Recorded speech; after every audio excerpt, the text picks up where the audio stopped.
नमस्कार, कांठल की आवाज डिजिटल न्यूज में आपका स्वागत है। जैसा कि कांठल की आवाज डिजिटल की चुनावी यात्रा में आप अभी तक देख चुके हैं, प्रतापगढ़ जिले की हर विधानसभा के विधायक का हमने साक्षात्कार लिया है। उनसे जाना है क्या उनके मुद्दे हैं, किस तरह से वो इस चुनाव को लड़ रहे हैं, क्या उनका कैंपेनिंग है और किस तरह से वो अपनी विधानसभा के किले को फतेह करने वाले हैं। तो आज हम पहुंचे हैं धरियावद विधानसभा में और धरियावद विधानसभा के जो कांग्रेस के प्रत्याशी है जो कि नलवा रहते हैं, हम उनके घर पर पहुंचे हैं। उनसे बातचीत करेंगे, उनसे जानेंगे किस तरह से वो विकास के मुद्दे पर काम कर रहे हैं और किस तरह से वो इस धरियावद विधानसभा के किले को फतेह करना चाहते हैं। सबसे पहले मैं इनका परिचय देना चाहूंगा कि धरियावद विधानसभा में नगराज मीणा वो नाम है जो कि यहाँ की राजनीति में एक खासा प्रभाव रखता है। लोग इनको जानते हैं, पहचानते हैं, बच्चे बच्चे की जुबान पर नगराज मीणा का नाम है। तो आज हम इनसे साक्षात्कार के तहत पहुंचे हैं, काफी सारी बातचीत करेंगे। साक्षात्कार का सिलसिला लंबा चलेगा। थोड़ा सा मैं इसके पहले बताना चाहूंगा कि आप यहाँ पर जो धरियावद विधानसभा है इसमें 3 बार से विधायक रहे हैं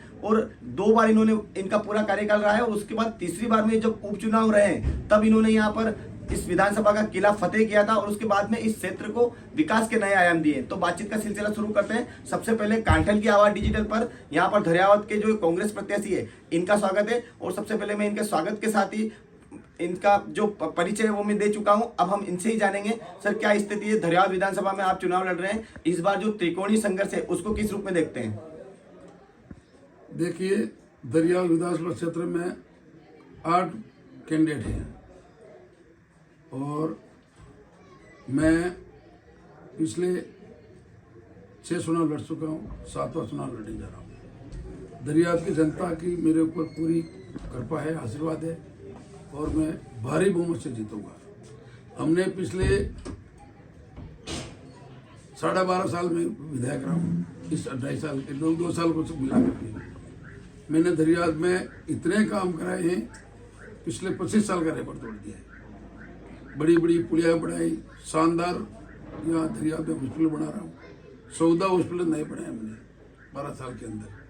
भारतीय जनता पार्टी के विधायक रहे स्वर्गीय गौतम लाल जी मीणा, जिन्होंने वो 13 साल रहे, एक भी अस्पताल उन्होंने गरीबों के लिए नहीं बनाया। वो किस बात के वोट मांग रहे हैं, कौन वोट देगा उनको? हमने जगह जगह पे जीएसएस बनवाए, उन्होंने एक भी जीएसएस नहीं बनाया।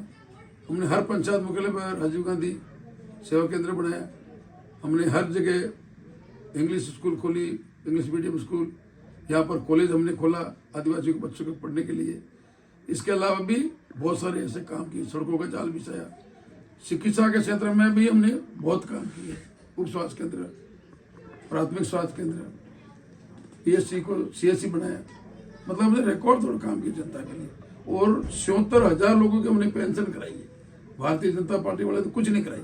5 साल तक 13 से 18 तक उनकी सरकार रही, 1 रुपया उन्होंने पेंशन का नहीं बढ़ाया। किस बात के वोट मांगे? तो जिस तरह से आप बता रहे हैं कि ये तो वो चीजें हुई जो आपने विकास कार्य कराए, परंतु जब आप अभी फील्ड में जा रहे हैं जहाँ जो आपने विकास कार्य कराए उनका क्या कुछ असर यहाँ पर लोगों के बीच देखने को मिल रहा है? देखिए, जनता सब समझती है, जनता हमारी माई बाप है। सारा तराजू लेकर के वो तोलती है, कौन हमारा भला कर सकता है, कौन हमारा हितैषी है और कौन हमारा हितैषी नहीं है, कौन लुटेरा है, सारा आंकलन करती है। वो बोलती नहीं है परंतु मन में उनके सारी चीजें फिट है। जब मतदान करने जाएंगे तब इस बात को सोच करके वो मतदान करेंगे। तो जिस तरह से आप बता रहे हैं कि जनता के दिलो दिमाग में आप छाए हुए हैं और आपने जो विकास कार्य कराए हैं वो लोगों के जहन में है। अब बात करें कि जो वर्तमान विधानसभा चुनाव यहाँ पर चल रहा है, आप अपने विकास कार्य करा चुके हैं, आपने लोगों के लिए बहुत कुछ किया है, परंतु अभी जो खास क्या मुद्दे हैं जिन पर ये चुनाव लड़ा जा रहा है और किस तरह से आप लोगों से वोट मांग रहे हैं? क्या कुछ मुद्दे हैं जिन पर आप चाहते हैं कि यहाँ पर ये जो धरियावद विधानसभा है इसमें आपको लोग वोट करें और आपको समर्थन करें? उन मुद्दों के बारे में बताएं जिन पर आप वोट की आशा कर रहे हैं। देखिए, धरियावद में हमने एक सुन करके सारे मुद्दे तो हमने पिछले उपचुनाव में किए थे, वो सारे करीब हमने पूरे कर दिए। कोई भी मुद्दा ऐसा नहीं है जिससे जनता हमसे नाराज रहे। मतदान करेगी और उनका आशीर्वाद है मेरे पर और भारी बहुमत से जीतूंगा मैं। देखना 3 तारीख को ये सारे भग जाएंगे, एक नजर नहीं आएगा। तो जैसा कि आप बता रहे हैं कि यहाँ पर आप भारी बहुमत से जीतने जा रहे हैं, इसका दावा कर रहे हैं। अब हम बात करना चाहेंगे कि जिस तरह से विधानसभा क्षेत्र है और यहाँ पर जो मुख्यमंत्री अशोक गहलोत है उन्होंने गारंटी योजना लागू की है, तो उन 7 गारंटियों का क्या कुछ, उनके बारे में क्या कुछ कहना चाहेंगे? उन गारंटियों को किस तरह से लागू किया जाएगा? यदि गहलोत सरकार बनती है तो वो जो गारंटियां है वह इस धरियावद क्षेत्र में किस तरह से लागू की जाएगी? देखिए, हमारे पार्टी ने 7 गारंटी कार्ड दिए हैं, 7 योजनाओं की गारंटी दी है। 7 योजना में से महत्वपूर्ण योजना हमारी फर्स्ट वाली, जो प्रत्येक महिला के खाते में 10,000 रुपये डालेंगे। यह योजना अपने आप में सीधा का सीधा महिलाओं को इसका लाभ मिलेगा। दूसरी योजना वो भी है, जैसे किसी का आपदा में या किसी आगजनी में अगर मकान जल जाता है या क्षतिग्रस्त हो जाता है तो उसको 15 लाख रुपए मिलेंगे। ये योजना भी अपने आप में बहुत महत्वपूर्ण है। गरीब आदमी का घर टूट जाता है तो इसके अलावा छोटी छोटी योजनाएं माननीय मुख्यमंत्री जी हमारे 1250 रुपये का सिलेंडर 500 रुपये में दे रहे, और कल तो उन्होंने घोषणा कर दी 500 नहीं 700 में दूंगा। तो आप ताजुब करोगे, और प्रत्येक को देंगे। पहले तो उज्ज्वला योजना में दे रहे थे, अब उज्ज्वला योजना में नहीं, प्रत्येक व्यक्ति को जिसका कनेक्शन है गैस का उसको सबको 700 रुपये में सिलेंडर मिलेगा। ये हमारी पार्टी ने घोषणा कर रखी है। तो बहुत सारी योजनाएं आप बता रहे हैं, जिस तरह से आप जीत का दावा कर रहे हैं, तो मैं यहाँ पर पूछना चाह रहा हूँ कि जिस तरह से धरियावाद विधानसभा में माहौल चल रहा है और यहाँ पर आपकी जो योजना है ये लागू की जा रही है, परंतु जब यहाँ पर एक तरफ जो राजस्थान सरकार है और जो मुख्यमंत्री अशोक गहलोत है उन्होंने गारंटी योजना दी है, उसके बाद में भाजपा का जो चुनावी घोषणा पत्र आया है उसमें भी गारंटी दी गई है, मोदी की गारंटी, उस पर क्या कहना चाहेंगे? मोदी फर्जी है। पहले गारंटी दी 15 लाख खाते में डालूंगा, आगे क्या है? उसके बाद उस पर कौन विश्वास करेगा? जो पहले आपने वादा किया था उस पर 1% भी खरे नहीं उतरे, अब जनता थोड़ी विश्वास करेगी? नहीं करेगी। 2 करोड़ को नौकरी दूंगा, 15-15 लाख खाते में डालूंगा, ठीक है, महंगाई को कम करूंगा, जनता को परेशानी में डाल दिया नोटबंदी करके। तो मोदी पे तो कोई विश्वास नहीं करा। अब तो मोदी की नया डूब रही है, रिविज कर लग गया मोदी का। अब देखना 5 राज्यों को चुनाव के नतीजे आएंगे तब पता लगेगा, हवा निकल जाएगी मोदी की। तो जैसा कि ये यहाँ पर बताया जा रहा है कि जो मोदी की गारंटी है वो फर्जी है और आगामी विधानसभा के चुनाव के नतीजे हैं उनमें यहाँ पर कांग्रेस को भारी बहुमत मिलने वाला है। हम बात करना चाहेंगे कि जिस तरह से धरियावाद विधानसभा है और यहाँ पर जो रोजगार की कमी है और यहाँ पर जो विकास लोग जिसकी आशा करते हैं, तो रोडों का आपने बताया कि आपने रोडों का जाल बिछाया है, यहाँ पर पुलियाओं का किस तरह से निर्माण किया गया है और पुलियाओं से जो गाँव की कनेक्टिविटी की गई है उसके बारे में थोड़ा बताएं।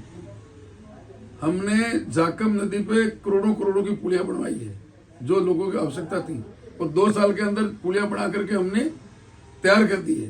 दरियाद का पूरे सौंदर्यीकरण के लिए हमने नाला बनवाया है, दोनों तरफ से फुटपाथ बनेगा, उन इंटरलॉकिंग टाइलें लगेगी, डामर सड़क बनेगा, सीसी रोड बनेगी, और करमई नदी की जो पुलिया हमेशा परेशानी होती थी उसको भी हम तोड़ के नया बना रहे, उसकी भी स्वीकृति हमको मिल गई है, बाईपास लगा दिया। इसके अलावा भी माही पे बहुत बड़ा 25 करोड़ का पुलिया हमने निर्माण कर रही है, अभी पिलर खड़े करने को सब डाल दिए। इसके अलावा भी छोटी मोटी जितनी पुलियां थी पूरे विधानसभा क्षेत्र में, धौलागढ़ हमारा बहुत बड़ा आस्था का केंद्र है, वहां पर हम 6.5 करोड़ रुपये लगा करके दोनों तरफ से सड़क बना रहे। इसी तरह से लसैड़िया की सड़कें बिल्कुल जीर्ण हो गई थी, उसको भी हमने हाथ में लेकर के उसका जाल बिछाने का काम किया है। अभी तक आपका जो मुख्य मुकाबला रहा है वो भाजपा से रहा है, इस बार आपको त्रिकोणीय संघर्ष में यहाँ पर बीजेपी पार्टी से भी सामना करना पड़ रहा है, उसको किस तरह से देखते हैं? बीजेपी तो खाली हवा बना रही, बीजेपी वाले क्या कर रहे, MABA वाले सड़क पे घूम रहे और RTO वालों को तेरे को टीचर बना दे, थोड़ा सा लोगों को गुमराह करें, उनके पास है क्या और करेंगे भी क्या? पिछली बार 2 जीत के गए, वो कांग्रेस में मिल गए, और ये भी जीतने, ये तो केवल फर्जी पार्टी है, कोई जनाधार नहीं है, पत्थर पे खड़ी है, कभी भी गिर सकती है। पिछली बार तो BTP थी, अब कोई बाप पार्टी बन गई, कल दूसरी पार्टी बनेगी, कौन भरोसा करेगा? फर्जी लोग ही। पर बाहर के लोग आ गए, यहाँ डूंगरपुर के लोग आकर के धरिया में नेतागिरी करेंगे, ये कब तक चलेगा? फर्जी लोगों से पार्टी चलती है क्या? तो विधानसभा धरियावाद क्षेत्र की आपने काफी कुछ बातें कही है, विकास की बातें कही है और आपके वोट और समर्थन की अपील की है। अब धरियावाद विधानसभा क्षेत्र की जनता के नाम कोई खास संदेश? धरियावाद की जनता मेरे लिए पूरी समर्पित है, मेरे ऊपर पूरा आशीर्वाद है, और 25 तारीख को जबरदस्त बहुमत के साथ मुझे समर्थन देगी और मैं जीतूंगा, और राजस्थान में सरकार बढ़ेगी पूर्ण बहुमत के साथ में। बहुत बहुत धन्यवाद, आपने कांठल की आवाज डिजिटल को समय दिया है। लगातार चुनावी खबरों के लिए हमारे साथ जुड़े रहिए। मनोज राठौड़, कांठल की आवाज, प्रतापगढ़।